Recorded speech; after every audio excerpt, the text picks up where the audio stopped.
they're war crimes, inherently war crimes, because they're indiscriminate weapons. The Geneva Convention, which governs the rules of law, requires all the parties at war to take serious, sustained, and comprehensive measures to protect civilian life.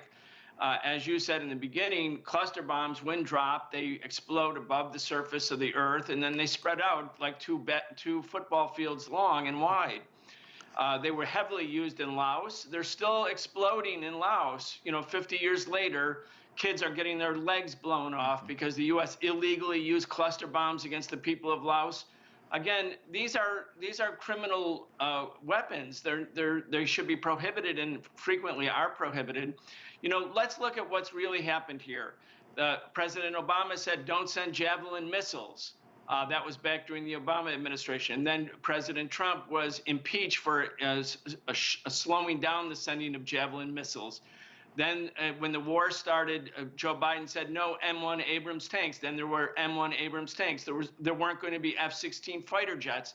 Then there were F-16 fighter jets. And now there's cluster bombs. And by the way, for our audience and for our guests, the U.S.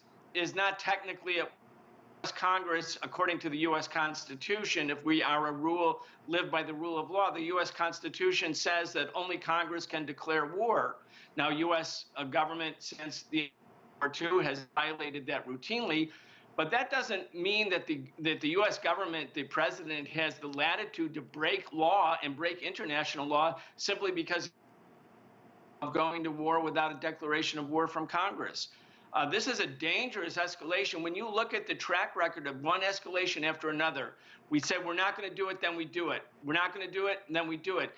Where are we going? Where is this all leading? This is a proxy war with Russia. It's a war that can't be won. It's an unwise war. The United States, if it really cares about Ukrainians, instead of dropping cluster bombs in Ukraine, which will undoubtedly hit Ukrainian civilians, the U.S. should go back to the negotiating table and really come to terms with Russia's very legitimate and valid security concerns that it doesn't want U.S. missiles, conventional and nuclear weapons placed on its border.